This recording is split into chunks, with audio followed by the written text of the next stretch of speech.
revival which would sweep through the early American colonies in the mid-1800s, later known as the Great Awakening, was led by one pastor theologian by the name of Jonathan Edwards. He shaped the movement with his prolific writing and powerful preaching. And in fact, you've probably heard of his most famous sermon, Sinners in the Hands of an Angry God. And in that sermon, Edwards used the imagery of a spider hanging from its web by a single strand to illustrate an unbelieving soul hanging by a slender thread over the mouth of hell. He urged the unbeliever to trust not that flimsy thread, but run to trust the mercy and the grace of God for salvation. That invitation is extended even to this day. If you're here and you are trusting some slender thread, maybe the thought that you're going to live long enough and it's not going to matter. Maybe one day. Don't swing over the mouth of hell with such misguided confidence. The analogy of sinners, unbelievers, trusting in spider webs was not a throwaway analogy. Edwards had spent hours studying spiders as a hobby. In fact, when we began this series, a man in our congregation loaned me a book of collected writings by Jonathan Edwards entitled Basic Writings, and in it, Edwards spent pages summarizing his study of the spider, including hand-drawn notations of different kinds of webbing. He would later write, I wanted to find out the mysteries of these astonishing works. Which, by the way, is a clue of his own character, right? I don't know how many of us have looked at a spider web and run inside and said, honey, you got to come out and see this amazing, astonishing marvel. I get a guy, once a month to come clean them away, and the spider's with him. That's because we see things, but we really don't look at them. Certainly long enough to marvel at them. Jonathan Edwards would write extensively on subjects ranging from the spider to flying insects. He has an entire chapter on the colors of the rainbow. All of nature was a classroom where the gospel could be illustrated to his observant eyes, where the unbeliever could be warned as he watched that spider on that slender thread. The believer could be encouraged by the attributes of God's grace and mercy, the glory of Creator God revealed that we've been singing about thus far this morning. I wanted to share this paragraph with you today from his own personal testimony. After he was saved, he walked around in nearby pasture to contemplate the gospel. And he would later write, as I was walking there and looking upon the sky and clouds, there came into my mind a sweet sense of the glorious majesty and grace of God. After this, that is my conversion, the appearance of everything was altered. There seemed to be divine glory in almost everything. God's excellency, his wisdom, his purity and love seemed to appear in everything. In the sun, moon, and stars, in the grass, flowers, trees, in the water, all of nature. To see the lightning play and hear the majestic voice of God's thunder leads me to sweet contemplations of my great and glorious God. And oftentimes I would sing in a low voice my thoughts to my Creator and Redeemer. He wasn't just looking, he was seeing, listening, savoring, reasoning, applying, living, singing, ultimately worshiping his Creator and his Redeemer. See, one of the problems we have as Christians is not that we make too much of nature, it's that we make too little of it. And we're not the better for it. In our last session, we observed how the suffering of Job and the silence of God ended with a personal tour by God as he showed Job living illustrations of the largest animals he created, the Leviathan in the sea and the dinosaur on the land. And the sight of those massive creatures with God's personal description of them and his control over them brought Job back from hopelessness to hope. I like the way one author summarized this phenomena that can occur for any despairing or lonely or discouraged believer. He wrote, when we observe the Creator's handiwork, we often begin to feel once again the touch of the Creator's hand. Now, in that last session, together we took a look at the largest creatures God put on the planet. Today, I want to change direction and make some observations from the tiniest among the tiniest creatures, certainly not the tiniest, but tiny they are. God created. These are not extinct. In fact, scientists are still discovering pretty amazing, marvelous things about them. I want to briefly comment first on the honeybee.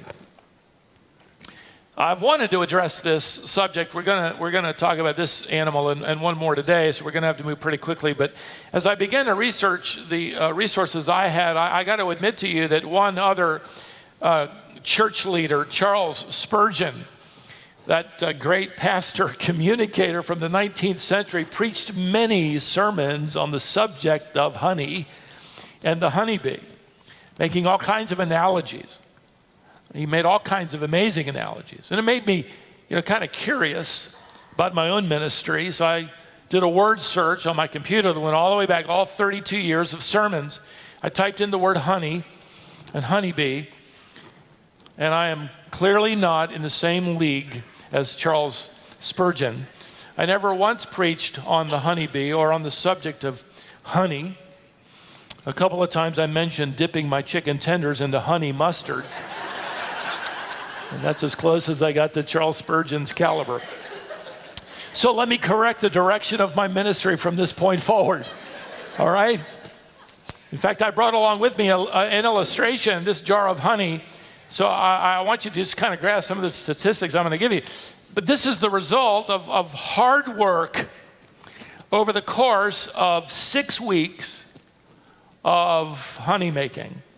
That season, 6 weeks. During a 6-week period, in order to produce this one jar of honey, several thousand honeybees will fly a combined 100,000 miles, gathering nectar from 4.5 million flowers for this one jar. It certainly made me appreciate it a lot more. Led one author to write, every taste of honey is a condensed garden in your mouth. Now, according to Genesis chapter 1, and we don't have time to even really turn, but let me just notate it. God created plants and flowering trees and vegetation on the 3rd day of creation week. Then 2 days later, he created the animals which primarily swarm in flight, insects, locusts, birds, bees, created on the 5th day. The ingenuity of that timing is that God ingeniously created the flowers first, and as we've already studied, he created a mature earth ready to capacitate growth and life, creating first flowers already blooming, already designed, by the way, with their colors, which would attract bees 48 hours later. So they would be pollinated by the bees and reproduce, and the bees would gain the nectar they needed immediately to begin making fruit, honey, which they would eat from these fruit blossoms and flowers. In fact, scientists are now able to understand how bees see color that our grandparents didn't know. You can go online and look at pictures where they've converted a flower to what we see and then what a bee might see or would see. They've realized that flower petals, which might look solid yellow to our eyes, to the bee look white with a red bullseye in the middle as if to guide the bee there. In fact, science has now discovered that flowering plants and trees all seem to have petals designed that way to draw the bee to that particular place with bullseye colors to that nectar. None of this is the result of random mutations over millions of years, but an immediate, syncretistic relationship designed by Creator God. In fact, think about it. If bees and flowers, trees for that matter, had evolved at a distance of several seasons or even a few years apart, they would both have been doomed to die. God, in His amazing wisdom, created on day 3 food sources, and 48 hours later, the honeybee ready to harvest and pollinate those crops and trees, and everything was able to thrive, which also would mean that within a few weeks, Adam and Eve would have known how honey was made, and within a month or two, they would have known how good it tasted. This is the original organic sweetener, and it doesn't get any better than that. In fact, this jar is going to go back home with me, and unless the security detail steals it from me, which I'm sure they won't, tomorrow morning I'm going to put 2 generous spoonfuls of that into my large cup of coffee, because I am not just drinking coffee, I am enjoying creation. That's why devotions and coffee go so well together. I've finally figured that out. I came across the writing of one former atheistic scientist who was converted to Christ following his study of the honeybee. He wrote that the knowledge of this bee forever changed his life. In his lifelong research, he learned, along with others, how young bees make the wax for the honeycomb. Tiny wax flakes appear on their abdomens, produced by small pocket-like glands.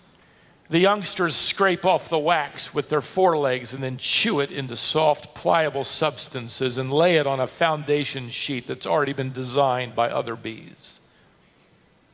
Then crews of bees, half upside down, the other on top, communicating together, form hexagonal cells, which, by the way, is the strongest engineering design for using the minimum product while obtaining the maximum strength. What an amazing coincidence that is. When did they figure out that they would need that strong structure in their honeycomb? How many times did they try a circle and then it collapsed under the weight and hundreds die, and later somebody said, let's try a square.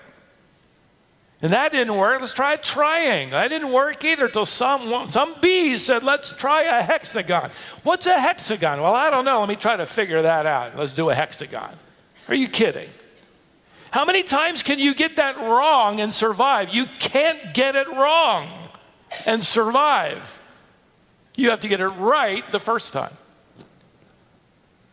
How did they know to fly some 500 miles each, carrying nectar back to the hive where other bees knew how to process it, and then place the nectar into those cells?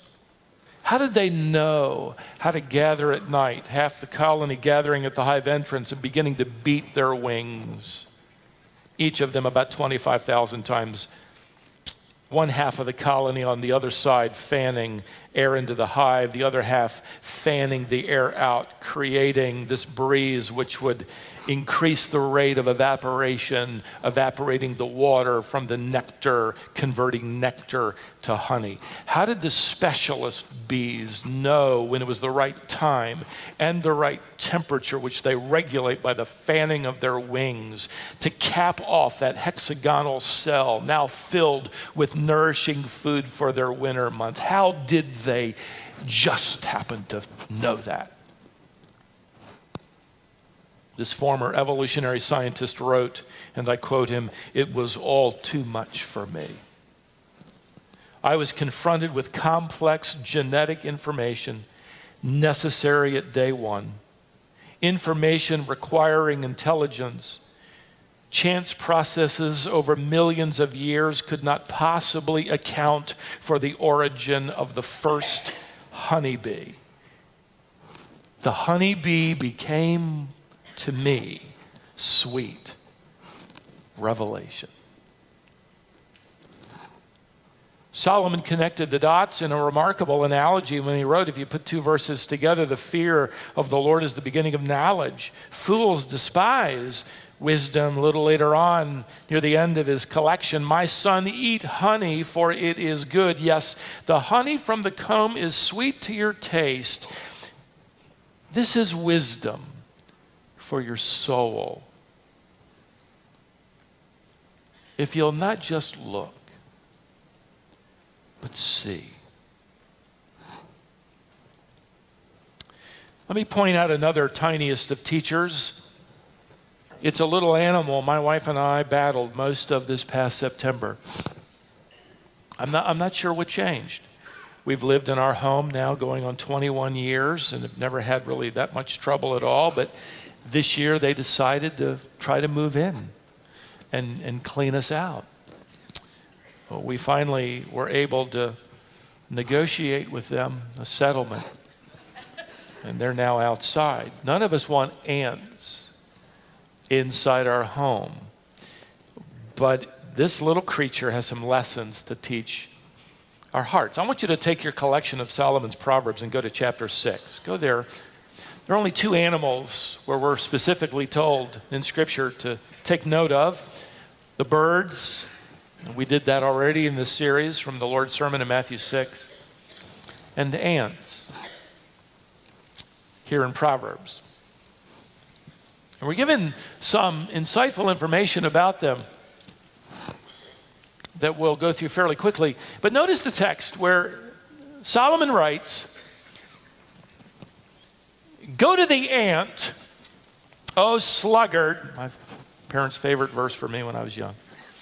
"Observe her ways, and guess what? Be wise." Now, the reason even the sluggard can learn from the ant is that the average person, without hardly trying, without a microscope or a science degree, can easily discern that the ant is persistent, diligent, fearless, hardworking. In fact, the sluggard doesn't even have to get off the couch in order to watch the ants carrying away his leftover food. He can sit there and watch them and make observation. And here's what we can observe, verse 7. "Which having no chief, officer, or ruler, prepares her food in the summer and gathers her provision in the harvest." Evidently, Solomon spent a little time studying the pattern of the ant. He couldn't have ordered, one of those plastic ant colonies, where you can watch a colony from any direction, which we did with our kids, which is absolutely fascinating.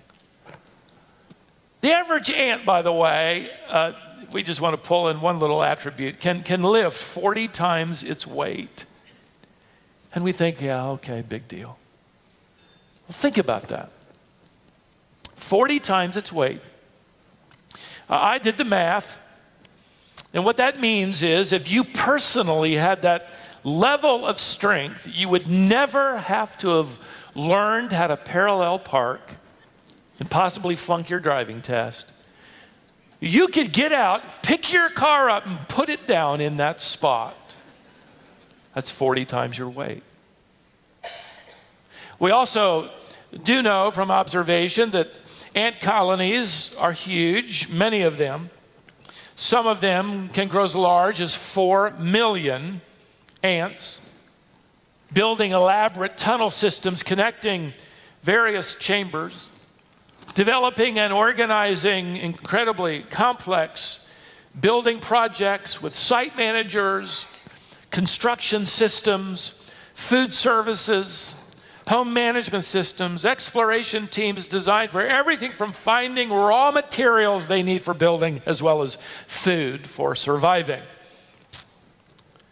Imagine being able to build and manage, operate a colony of ants, one colony of ants, with a population the size of Delaware, Alaska, Vermont, and Wyoming combined.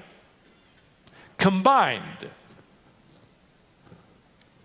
And this is what amazed Solomon. Notice, he makes specific observation that the ant colony runs without 3 operatives, notice, which having no chief.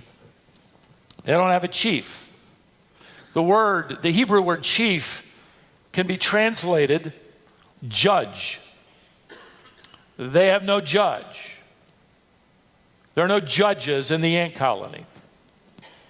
Ants have never had to appoint a Supreme Court justice with all the trouble involved.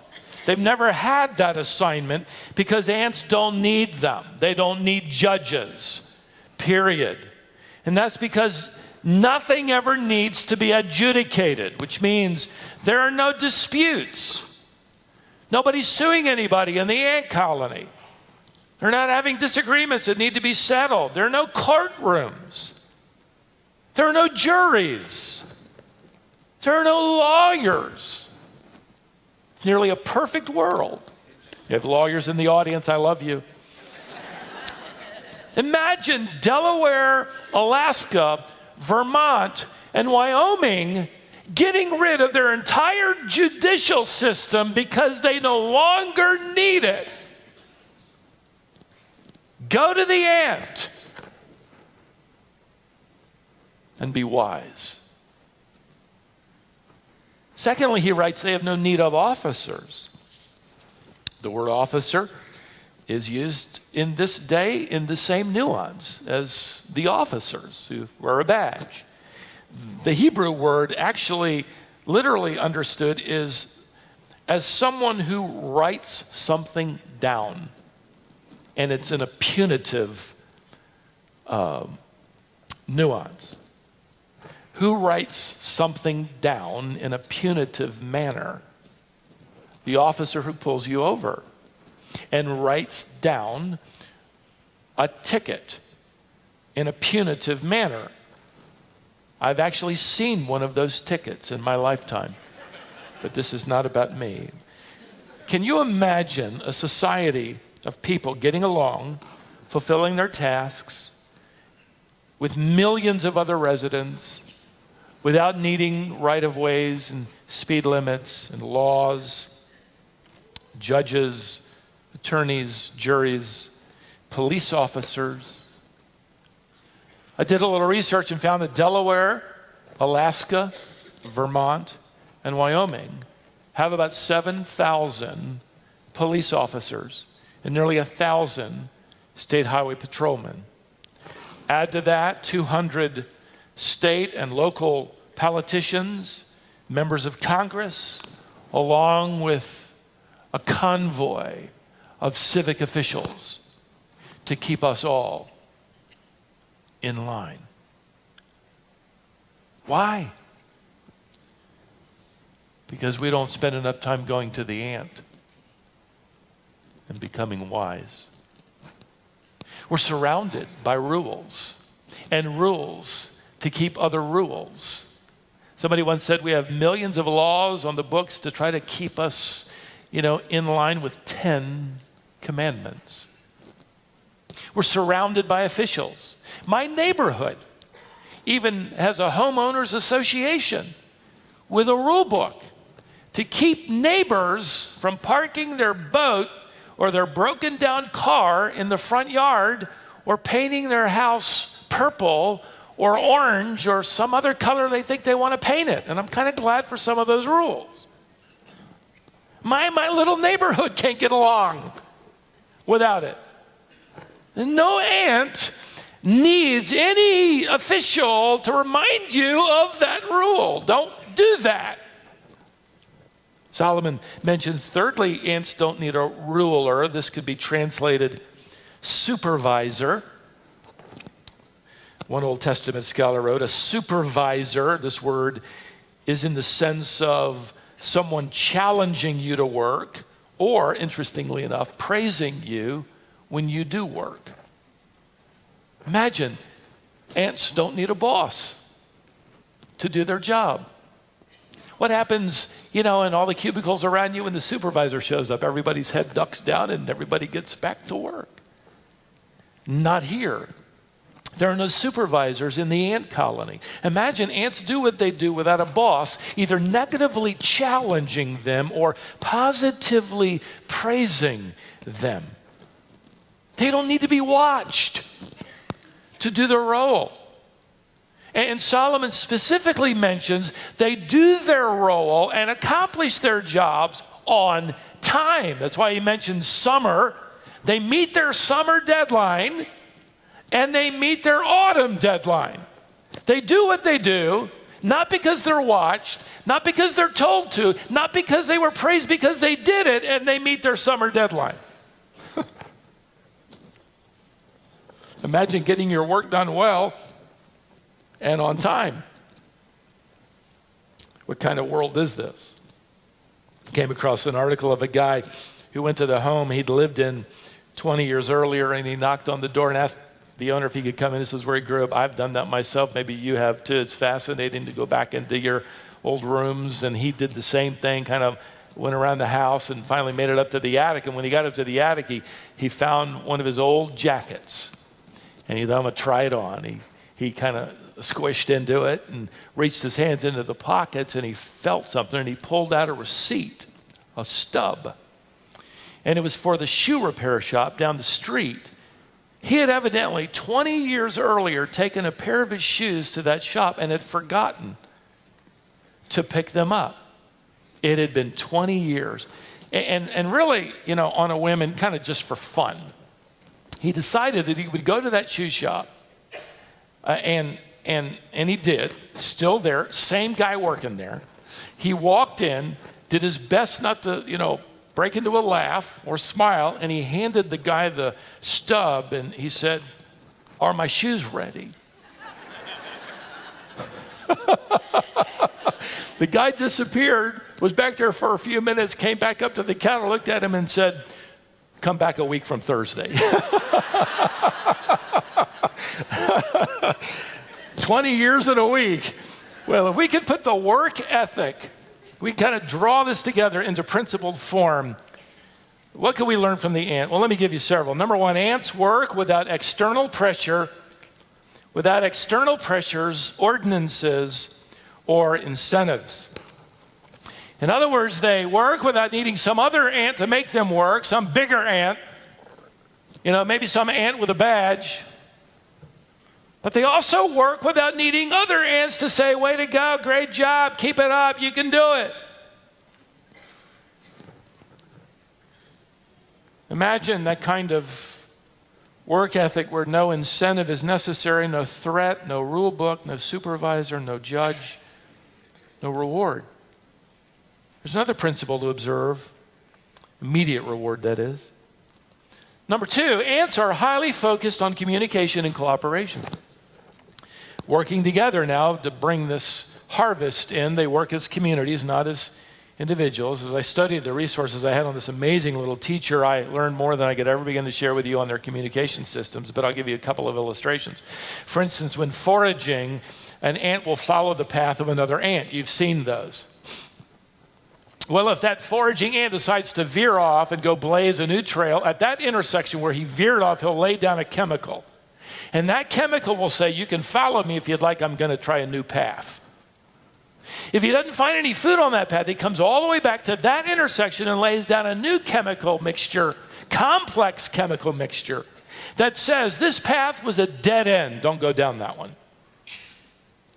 Scientists are discovering that ants have up to 80 different complex chemical communication systems that communicate what's happening. If it wants to again veer off on another path, blaze another trail, and this time he finds a caterpillar, it's too big to handle, he will fire off chemicals into the air that alert other ants to join it. But here's the amazing thing they've discovered. When the other ants arrive, they already know by the mixture of those chemicals in the air, the tools they needed to bring along for the job, and how many ants were needed to help that one ant carry that caterpillar back to the colony.